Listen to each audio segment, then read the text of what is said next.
So hello guys, welcome to YouTube channel. मेरा नाम है प्रियंका और ये top 10 Canada urban legends. Sorry for the long wait, let's continue. Burning ghost ship. तो first place पर आता है burning ghost ship. Prince Edward Island और नोवा स्कोटिया के बीच पड़ता है नॉर्थम्बरलैंड स्ट्रेट। कनाडा के लोगों के हिसाब से लोगों ने यहाँ कई बार पानी में एक जलता हुआ वेसल देखा है, जो कि देखते ही देखते बड़ी मिस्टीरियसली गायब हो जाता है। आज तक बहुत सारे लोगों ने उस बर्निंग घोस्ट शिप को देखने का दावा किया है। एक औरत के हिसाब से तो उसने उस शिप पे बहुत सारे क्रू मेंबर्स को भी देखा था, जो कि उस शिप पर लगी हुई आग बुझाने की कोशिश कर रहे थे, लेकिन उस दिन भी वो शिप बिना किसी ट्रेस के थिन एयर में गायब हो गया था। आज तक बहुत सारी सर्च पार्टीज को उस जगह डिप्लॉय किया गया है, पर आज तक उस मिस्टीरियस शिप के बारे में किसी को भी कुछ पता नहीं चल पाया।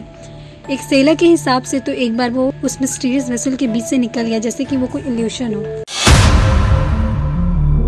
A lady haunts the Toronto Base Station। Second place पर आता है A lady haunts the Toronto Base Station।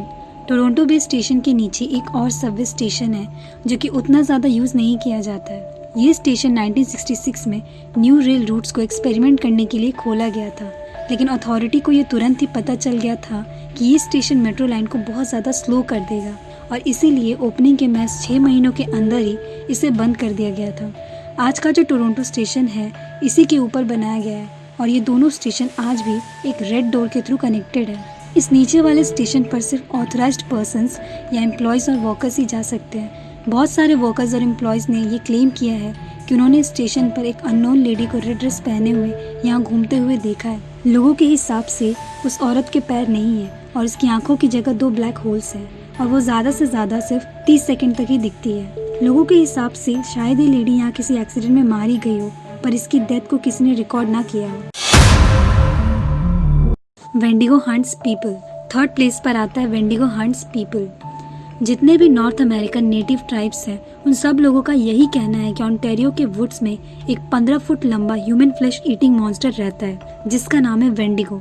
कहा जाता है कि वेंडिगो का जन्म ब्लैक मैजिक के थ्रू हुआ था, और वेंडिगो अपने मैजिक के थ्रू ये पता लगा सकता है कि कौन कौन बिना उसकी परमिशन के उसके फॉरेस्ट में एंटर हुआ है। वेंडिगो को हार्श विंटर और फैमिन से भी एसोसिएट किया जाता है, यानी वेंडिगो को ही नॉर्थ अमेरिका के हार्श विंटर्स और फैमिन के लिए जिम्मेदार माना जाता है।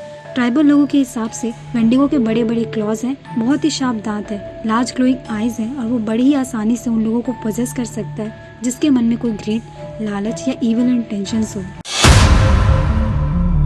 The screaming tunnel. Fourth place पर आता है द स्क्रीमिंग टनल। वैसे तो ग्रैंड ट्रंक रेलवे काफ़ी सालों से बंद है, पर इसके नीचे का एक टनल आज भी एक्टिव है। लेजेंड्स के हिसाब से अगर कोई इंसान इस टनल के एकदम बीचों बीच खड़े होकर एक माचिस की तीली जलाए, तो अचानक से एक तेज़ हवा बहती है और उस माचिस की तीली को बुझा देती है। काफ़ी लोगों ने तो ये भी कहा है कि माचिस बुझने के बाद उन्हें उनके कानों में किसी औरत के चीखने की आवाज़ें सुनाई देती हैं। एक र्यूमर के हिसाब से काफ़ी सालों पहले एक लड़की यहाँ लगी आग में फंस के मर गई थी, और तब से उसकी आत्मा इस टनल में भटक रही है। और एक दूसरे र्यूमर के हिसाब से कुछ लोगों ने एक लड़की को जान से मार कर यहाँ लाकर उसे जला दिया था, और कुछ लोगों का तो ये भी कहना है कि उस लड़की के बाप ने ही उसे यहाँ लाकर जला दिया था। The cabbage town monster. Fifth place पर आता है द कैबेज टाउन मॉन्स्टर। 1978 में एक बार 51 साल का आदमी अपनी खोई हुई बिल्ली को ढूंढ रहा था, और अपनी बिल्ली को ढूंढते हुए वो अपने लोकेलिटी टोरंटो कैबेज टाउन के एक टनल में घुस गया था। करीबन 10 मिनट उस टनल में चलने के बाद उस आदमी को उस टनल में कुछ मूव करता हुआ दिखा।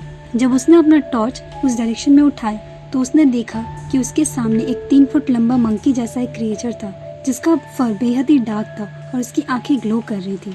उस आदमी को लगा कि वो एक ऑर्डिनरी बंदर है, पर जैसे ही उस आदमी ने उस बंदर को उस टनल से निकल जाने के लिए कहते हुए सुना, तो उसकी तो सांस ही अटक गई थी।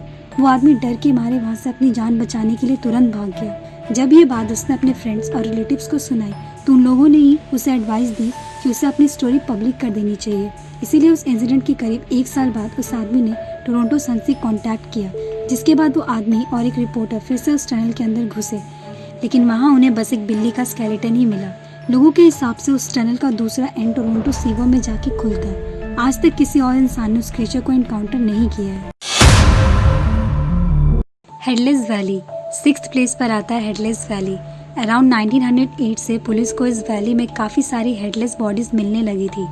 ये वैली नॉर्थ वेस्ट कनाडा का नहानी वैली है। लोगों के हिसाब से इस वैली में एक जायंट वुल्फ लाइफ क्रिएचर रहता है जो कि 2 या 3 के झुंड में लोगों पर सरप्राइज अटैक्स कर देते हैं। आज तक तकरीबन 44 लोग इस वैली में अपनी जान गंवा बैठे हैं, जिसमें से एक प्रोस्पेक्टर था जिसके कैबिन में आग लग गई थी और एक अनआइडेंटिफाइड हेडलेस बॉडी भी मिली थी। पुलिस को वो हेडलेस बॉडी एक स्लीपिंग बैग में पड़ी मिली और हैरानी की बात यह है कि उस बॉडी पर एक भी स्क्रैच नहीं थी, बस उसका सिर गायब था। कुछ लोग इन सब के पीछे उस वैली में रहने वाले ट्राइबल लोगों या ग्रिजली बियर्स को ब्लेम करते हैं, लेकिन आज तक कोई भी एविडेंस नहीं मिला है कि ये सारे अटैक्स किसी इंसान ने या किसी भालू ने किए हो। इसीलिए इन सारी मौतों के पीछे का शक उन मिस्टीरियस अननोन बीस्ट के ऊपर आ जाता है। Lake Ontario UFO base 7th place पर आता है lake Ontario UFO base. Conspiracy theorist के हिसाब से एलियंस ने दुनिया भर में अपना सीक्रेट बेसेस बना रखा है और लेक ओंटारियो उनमें से एक है। वहाँ के लोकल्स आए दिन ये रिपोर्ट करते हैं कि उन्होंने लेक ओंटारियो के नीचे से अजीब सी रोशनी निकलते हुए देखा है। एक लोकल ने कहा कि जब एक दिन वो रोज की तरह काम करके घर लौट रहा था तो उसने लेक के ऊपर हवा में मिस्टीरियस ऑब्स को उड़ते हुए देखा था। उसके हिसाब से उन ऑब्स को देखते ही उसकी पूरी बॉडी फ्रीज हो गई थी और वो अपनी बॉडी को बिल्कुल भी हिला नहीं पा रहा था। उसके हिसाब से वो ऑब्स लेक के ऊपर हवा में तकरीबन 10 मिनट तक उड़ते रहे और उसके बाद आसमान में कहीं गायब हो गए। 1981 में भी कुछ लोगों ने लेक से कुछ अजीब लाइट्स को निकलते हुए देखा था और एक फ्लाइंग सॉसर को भी लेक के अंदर से निकलते हुए देखा था, जिसके बाद वो यूएफओ उनके कार को फॉलो करने लगी थी और उनके रेडियो से अजीब अजीब आवाज़ें भी आ रही थी।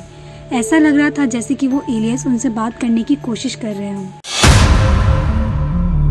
द लूप कराओ स्टॉक 8th प्लेस पर आता है द लूप कराओ स्टॉक। इस अर्बन लेजेंड के हिसाब से जब 17th सेंचुरी में फ्रेंच लोग क्यूबेक में माइग्रेट करके आने लगे तो वो लोग बहुत सारे फोक स्टोरीज भी अपने साथ कनाडा लाए थे। एक टेल एक ह्यूमन बीस्ट हाइब्रिड के बारे में थी जिसका नाम था लूप कराओ या रॉ कराओ। ये बीस्ट एक वेयरवुल्फ जैसा ही था, पर वेयरवुल्फ सिर्फ वुल्फ में ही ट्रांसफॉर्म कर सकता है और वो भी सिर्फ फुल मून नाइट पर ये बीस्ट किसी भी एनिमल में ट्रांसफॉर्म हो सकता है। लेजेंड्स के हिसाब से लूप कराओ एक कर्स है जो कि ब्लैक मैजिशियंस या काले जादू करने वाले लोग नॉर्मल इंसानों पर लगाते हैं और ये कर्स पूरे 101 दिनों तक एक्टिव रहता है। लेजेंड के हिसाब से अगर आपको जानना है कि कोई जानवर लूप कराओ है या नहीं तो आपको बस उस जानवर या इंसान जो भी हो उसकी बॉडी पर हल्का सा कट करना है और थोड़ा ब्लड निकालना है और ब्लड निकलते ही लूप कराओ अपने ट्रू फॉर्म में आ जाता है। अगर आप लोग कनाडा में हैं तो मेरा मानना है कि आप लोग इसे ट्राई ना ही करें तो बेहतर है। कुछ लूप कराओ बहुत ज़्यादा डेंजरस होते हैं और आज तक इस बीस्ट ने कईयों की जान ली है। The cursed family of Baldoon 9th place पर आता है the cursed family of Baldoon. 1830s में जब जॉन मैकडोनल्ड ने अपना ये बल्डून ओंटारियो वाला घर एक बूढ़ी औरत को बेचने से मना कर दिया था, तब से ये घर पैरानॉर्मल एक्टिविटीज़ का हॉटस्पॉट बन चुका है। मैकडोनल्ड फैमिली को इस घर के किचन में रात के टाइम ईरी फुटस्टेप्स सुनाई दिया करती थी। घर के अंदर के सामान अपने आप ही जगह चेंज कर लिया करते थे और वो फैमिली बार बार 2 अजीब सी दिखने वाले हाथों को नोटिस किया करते थे जो उनके घर में पत्थर फेंका करते थे।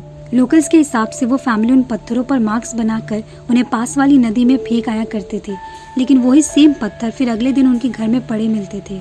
लोगों के हिसाब से उस घर पर सडन फ्लाई स्टॉर्मिंग्स हुआ करते थे और एक दिन उस घर में ऐसी आग लगी कि पूरा घर जल गया था।